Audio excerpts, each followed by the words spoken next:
ನೇರ ದಿಟ್ಟ ನಿರಂತರ ಸುದ್ದಿಗಳಿಗಾಗಿ ವೀಕ್ಷಿಸಿ ಕೆಎಸ್ ನ್ಯೂಸ್ ಟಿವಿ ಕನ್ನಡ.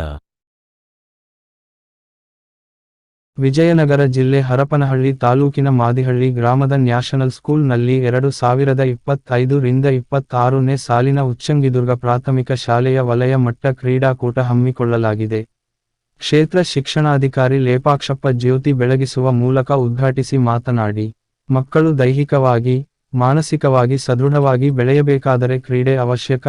ಎಲ್ಲ ಮಕ್ಕಳು ಸಕ್ರಿಯವಾಗಿ ಕ್ರೀಡೆ ಹಾಗೂ ಸಾಂಸ್ಕೃತಿಕ ಕಾರ್ಯಕ್ರಮಗಳಲ್ಲಿ ಸಮತೋಲನವಾದ ಮಾನಸಿಕ ವ್ಯಕ್ತಿತ್ವ ಬೆಳವಣಿಗೆ ಆಗುತ್ತದೆ.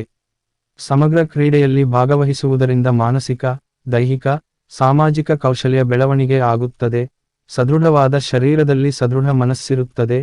ಹಳ್ಳಿಗಾಡಿನ ಮಕ್ಕಳು ತಾಲೂಕು, ಜಿಲ್ಲೆ, ರಾಜ್ಯ ಮಟ್ಟದಲ್ಲಿ ವಿಜೇತರಾಗಿ ಬರಲಿ. ಹೀಗಾಗಿ ಹೆಚ್ಚಾಗಿ ಕ್ರೀಡೆಯಲ್ಲಿ ಭಾಗವಹಿಸಿ. ವಿದ್ಯಾರ್ಥಿಗಳಿಗೆ ಈ ಒಂದು ಕ್ರೀಡೆ ಅವಿಭಾಜ್ಯ ಅಂಗ ಎಂದು ಹೇಳಿದರು. ದೈಹಿಕ ಪರಿವೀಕ್ಷಕ ಷಣ್ಮುಖಪ್ಪ ಮಾತನಾಡಿ, ಕ್ರೀಡೆಯಲ್ಲಿ ಸೋಲು ಗೆಲುವು ಸಹಜ, ಕ್ರೀಡೆಯಲ್ಲಿ ಭಾಗವಹಿಸುವುದು ಮುಖ್ಯ, ಸೂಕ್ತ ತಯಾರಿಯೇ ಯಶಸ್ಸಿನ ಬಹುದೊಡ್ಡ ಕೀಲಿಕೈ. ಗ್ರಹಂಬೆಲ್ ನ ಸತತ ಪ್ರಯತ್ನದಿಂದ ವಿದ್ಯುತ್ ತಂದು ಕೊಟ್ಟಿದ್ದಾರೆ.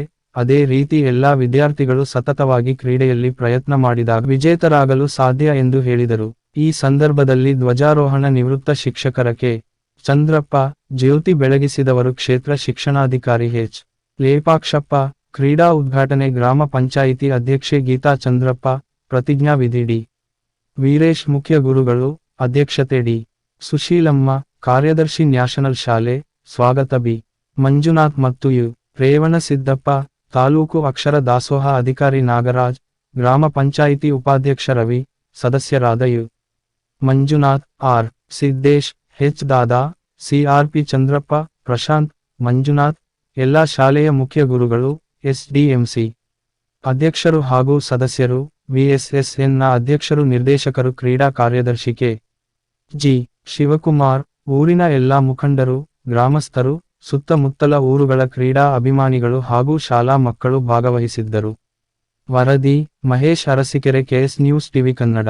ಪ್ರಾಥಮಿಕ ಶಿಕ್ಷಣ ಇರಲಿ, ಪ್ರೌಢ ಶಿಕ್ಷಣದಲ್ಲಿ ಇರಲಿ, ಇದು ಕ್ರೀಡೆ ಒಂದು ಅವಿಭಾಜ್ಯ ಅಂಗ. ಮಕ್ಕಳ ಸರ್ವತೋಮುಖ ಬೆಳವಣಿಗೆ ಆಗ್ಬೇಕು ಅಂತ ಹೇಳಿದ್ರೆ ಕ್ರೀಡೆಗಳಲ್ಲಿ ಸಕ್ರಿಯವಾಗಿ ಭಾಗವಹಿಸಬೇಕು.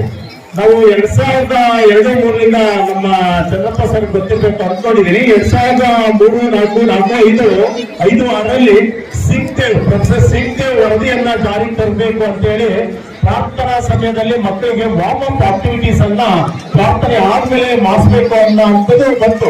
ಆಗ ಮಕ್ಕಳಿಗೆಲ್ಲ ಪ್ರೇಯರ್ ಆದ್ಮೇಲೆ ವಾರ್ಮ್ ಅಪ್ ಆಕ್ಟಿವಿಟೀಸ್ ಮಾಡಿ ಶಾಲೆ ಒಳಗಡೆ ಕರ್ಕೊಂಡು ಹೋಗ್ಬೇಕು ಅಂತ. ಯಾಕೆಂದ್ರೆ ಮಕ್ಕಳು ದೈಹಿಕವಾಗಿ, ಮಾನಸಿಕವಾಗಿ ಸದೃಢರಾಗ್ತಾರೆ ಅನ್ನೋದು ಇದರ ಮುಖ್ಯ ಉದ್ದೇಶ.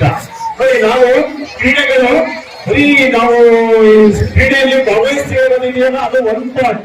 ಕ್ರೀಡೆ ಉದ್ದೇಶ ವಿವಿಧ ಅಧ್ಯಯನಗಳು ಹೇಳಿರೋದೇನು ಅಂತ ಹೇಳಿದ್ರೆ ಎಲ್ಲ ಮಕ್ಕಳು ಸಹ ಕ್ರೀಡೆಗಳಲ್ಲಿ ಸಕ್ರಿಯವಾಗಿ ಭಾಗವಹಿಸಬೇಕು. ಕರಿಕ್ಯುಲರ್ ಎಷ್ಟು ಇಂಪಾರ್ಟೆಂಟ್, ಕೋ ಕರಿಕ್ಯುಲರ್ ಅಷ್ಟೇ ಇಂಪಾರ್ಟೆಂಟ್.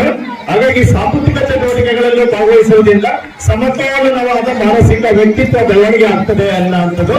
ಸಮಗ್ರವಾಗಿ ಮಕ್ಕಳಲ್ಲಿ ಕ್ರೀಡೆಗಳಲ್ಲಿ ಭಾಗವಹಿಸೋದ್ರಿಂದ ನೋಡಿ, ನಿಮ್ಗೆ ಮಾನಸಿಕ, ದೈಹಿಕ, ಸಾಮಾಜಿಕ ಕೌಶಲ್ಯಗಳ ಬೆಳವಣಿಗೆ ಆಗ್ತದೆ. ಹೇಗೆ ನಾನು ದೈಹಿಕವಾಗಿ ನೋಡಿದ್ರೆ ನೀವೆಲ್ಲರೂ ಸೌಂಡ್ ಮೈಂಡಿಗೆ ಸೌಂಡ್ ಬಾಡಿ ಅಂತ ಪ್ರತಿ ಸರಿ ಹೇಳ್ತಾ ಇರ್ತೀವಿ. ಸದೃಢವಾದ ಶರೀರದಲ್ಲಿ ಸದೃಢವಾದ ಮನಸ್ಸಿರ್ತದೆ. ಹಾಗಾಗಿ ವ್ಯಾಯಾಮವೂ ಸಹ ನಿಮಗೆ ಮಾನಸಿಕ ಆರೋಗ್ಯವನ್ನ ಕೊಡ್ತದೆ. ಎರಡನೇದಾಗಿ ಮಾನಸಿಕ ಆರೋಗ್ಯಕ್ಕೆ ಮುಖ್ಯ ಇಂಪಾರ್ಟೆಂಟ್ ಏನು ಅಂತ ಹೇಳಿದ್ರೆ ಮಾನಸಿಕವಾಗಿ ನಾವು ಆತ್ಮವಿಶ್ವಾಸವನ್ನ ಹೊಂದ್ತೀವಿ, ಮೇಲಾಗಿ ಶಿಸ್ತನ್ನ ಹೊಂದ್ತೀವಿ. ಜೊತೆಗೆ ನಮ್ಮ ಮೆದುಳಿನಲ್ಲಿ ಎಂಡೋರ್ಫಿನ್ ಉತ್ಪತ್ತಿ ಆಗುತ್ತೆ ನಾವು ವ್ಯಾಯಾಮ ಮಾಡೋದ್ರ ಮೂಲಕ, ಆಟಗಳಲ್ಲಿ ಭಾಗವಹಿಸೋದ್ರ ಮೂಲಕ. ಹಾಗಾಗಿ ಮಾನಸಿಕವಾಗಿ ಸದೃಢವಾಗಿರ್ತೇವೆ ಅನ್ನೋಂಥದ್ದು ಅಧ್ಯಯನದಿಂದ ಬಂದಂತ ಅಂಶ. ಈಗ ಸಾಮಾಜಿಕ ಅಂಶಗಳು ಏನು ಅಂತ ಹೇಳಿದ್ರೆ, ನೀವು ಹೇಗೆ ನಾನು ಒಂದು ಶಾಲೆಯನ್ನ ಪ್ರತಿನಿಧಿಸ್ತೀರಿ, ಶಾಲೆ ಒಂದು ಯುನಿಟಿ, ಒಂದು ಒಗ್ಗಟ್ಟನ್ನ ಪ್ರತಿನಿಧಿಸ್ತೀರಾ. ಹಾಗೆ ಜೊತೆಗೆ ಶಾಲೆಯಿಂದ ನಮ್ಮ ವಲಯ ಮಟ್ಟದಲ್ಲಿ ಭಾಗವಹಿಸ್ತೀರಾ ಅಂದಾಗ ನೆಕ್ಸ್ಟ್ ವಲಯ ಮಟ್ಟದಿಂದ ತಾಲೂಕು ಮಟ್ಟಕ್ಕೆ ಭಾಗವಹಿಸ್ತೀರಾ.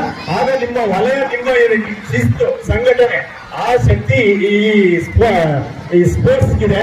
ಹಾಗೆ ತಾಲೂಕು ಮಟ್ಟದಿಂದ ರಾಜ್ಯ, ಜಿಲ್ಲಾ ಮಟ್ಟಕ್ಕೆ ಹೋಗುವಾಗ ನಮ್ಮ ತಾಲೂಕು ಇದು ಏನಾಗುತ್ತೆ, ನಾನು ನನ್ನದು, ನನ್ನ ಸಮುದಾಯ ಅನ್ನೋಂಥ ಸಂಘಟನಾ ಮನೋಭಾವನೆ ಬರ್ತದೆ, ಶಿಸ್ತು ಬರ್ತದೆ. ಅಲ್ಲಿಂದ ರಾಜ್ಯ ಮಟ್ಟ ಅಂದ್ರೆ ನಮ್ಮ ಜಿಲ್ಲೆಯನ್ನ ಗೌರವ ಭಾವನೆ ಇರ್ತದೆ ನಿಮ್ಮಲ್ಲಿ. ನಮ್ಮ ರಾಷ್ಟ್ರೀಯ ಮಟ್ಟಕ್ಕೆ ಭಾಗವಹಿಸುವಾಗ ನಮ್ಮ ರಾಜ್ಯ ಕರ್ನಾಟಕ ಹೀಗೆ ಬೇರೆ ಬೇರೆ ಒಂದು ಗ್ರಾಮದಿಂದ ಹಿಡಿದು ರಾಜ್ಯ ರಾಷ್ಟ್ರದವರೆಗೆ ಒಂದು ಏಕತೆ ಐಕ್ಯತೆ ರಾಷ್ಟ್ರೀಯ ಮನೋಭಾವನೆ ಬೆಳೆಯಲಿಕ್ಕೆ ಇದು ಕಾರಣ ಆಗುತ್ತೆ. ಒಂದು ಸಣ್ಣ ಉದಾಹರಣೆಯನ್ನ ಹೇಳ್ತೀನಿ.